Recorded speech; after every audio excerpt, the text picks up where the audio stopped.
And good morning, everyone. Welcome to the first hour of Unscripted. I'm Maddie Conklin. And I'm Tom Turton. Just boom, you just kind of come out of the box.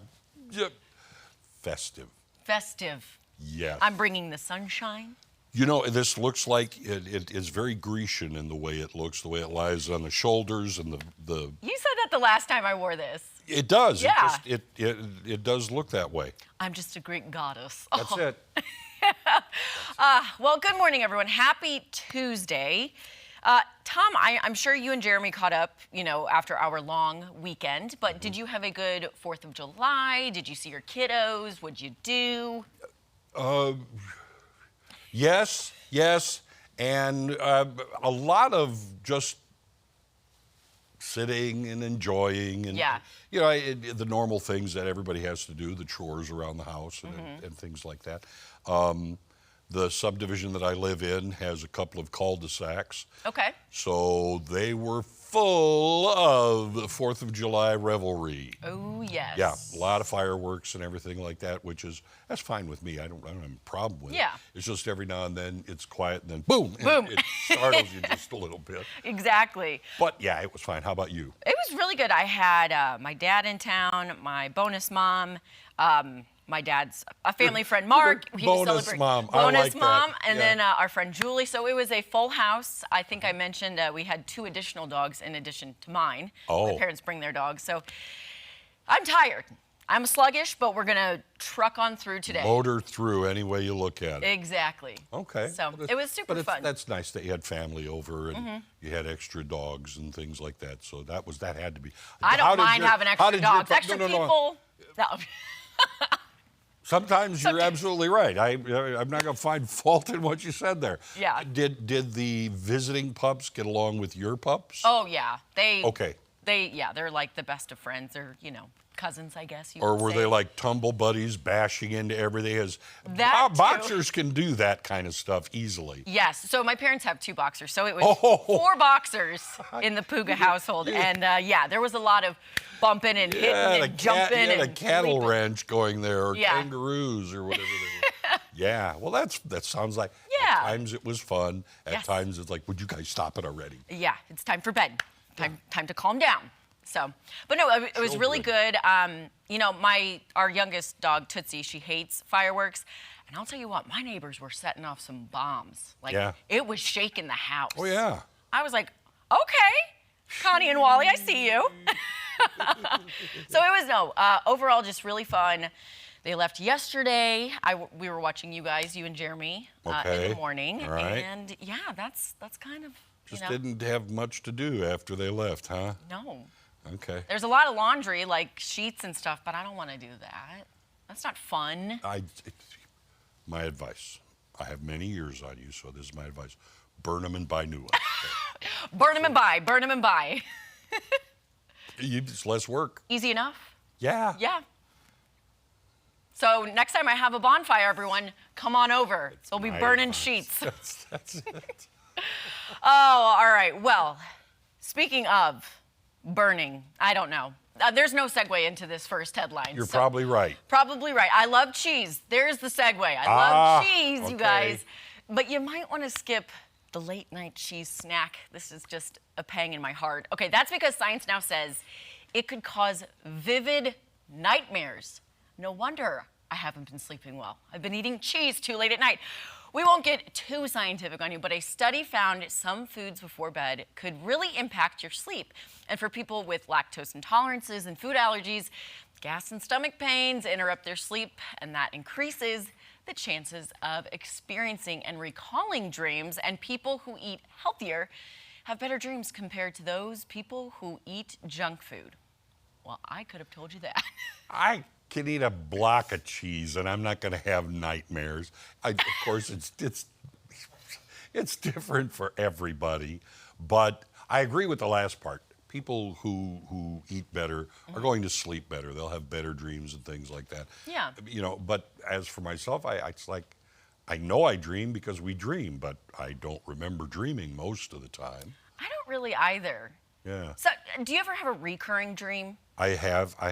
Yes. Not so much anymore. When I was younger, yes. Yeah, okay. Every year, it's so funny, okay, because I had to write about it in 6th grade, but this recurring nightmare, if you will. Okay, I'm going to try and explain this as best I can. When I was little, growing up, around Christmas time, we had a, like a top of the toilet seat cover of Santa's face, and it was like crocheted. Yes. Okay, so that thing is always in this nightmare. And then I'm being chased up a stair, like upstairs by a tiger. Okay. And I don't know, but every year, right around the holidays, it comes right back into my consciousness. I have it once a year, and then it goes away. Isn't that crazy? Huh. What does that say about me? I think when you look at the imagery, I don't know. But that's one of those, huh. Exactly. Obviously, the Santa thing made an impression on you. You saw that. Yeah. The tiger, I couldn't figure. It's like, why a tiger? Why a tiger? Yeah. Well, and it's funny because the house is not the house I grew up in. Oh. But it's like my mom is downstairs on the phone, Uh-huh. and I'm like up this really just never-ending staircase being chased by a tiger, and as like no matter how loud I scream in my dream, she can't hear me. So. I would say you need to turn and face the tiger. Turn and face the tiger. Yes. Just like that and see if the tiger runs or that's the end of the dream. I think I'll be waking up, shooting out of bed. That's what I'll be doing. I know that it's like, I don't know what I dreamt overnight. I know I did because I remember waking up and going, because it was a part of something that was going on in my mind where it was like, why you? And that's when I woke up. There you go. I don't know what it was, but it was that kind of thing. All right, take a look at this. It could be a real-life version of the movie Avatar. Oh. Yeah, the Japanese tech company H2L developed this capsule that allows you to operate a robotic avatar using your own muscle movements. That pod you sit in picks up tiny shifts in your body and sends them to the robot. The company says you are fully synchronized to the machine. They're also working on mutual feedback, meaning if a robot picks up something heavy, the pod will send you the haptic feedback to make you feel like you're moving something heavy. All right, according to a report from Vice, the machine will cost $208,000 when it's released. What do you think of that? I'm okay. Now, this is something nightmares are made of. This thing right here, that is a nightmare. Is it? Well, yeah, if it were, that's going to be chasing you up the steps next time instead of the tiger. Oh, gosh. That is. That's actually a lot scarier than a tiger. Or you might be able to get to it and turn that thing around to get the tiger. Yeah. That's it. Okay, here's the thing. Yeah. Robots, they serve a lot of purposes, especially when producing products and stuff, but I don't need it walking around. I don't need it sending haptic feedback. If I want to lift something heavy, I'll just grab a 20-pound weight and lift but it. see, I could see this used for emergency purposes.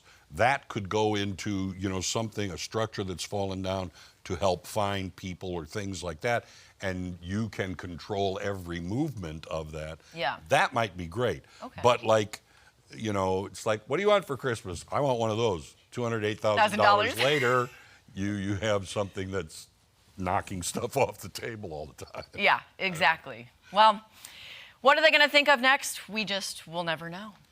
They will never have a robotic meteorologist. No. Right, Tom Schmidt? Right you are, Tom Turton. He is a robot. It is happening. Yeah. Okay, now when I saw that, I think you make a good point. It's good for like emergency disaster response stuff. There's a movie with Bruce Willis called Surrogates. You guys ever seen it? I have not. I don't think so. It came out, I want to say like 2010. So it's not too old. But it covers this exact thing. Basically, everybody's walking around in these fake robotic bodies while they're just staying at home and never leaving bed, Yeah. never leaving this chamber. Everything they do is outside of there in this robotic body.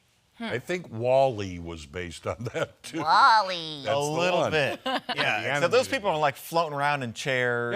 Yeah. This is actually more like this, where you can leave home and travel. And so the whole point of the movie was Bruce Willis trying to change that culture once he breaks his robotic body and is forced to walk around.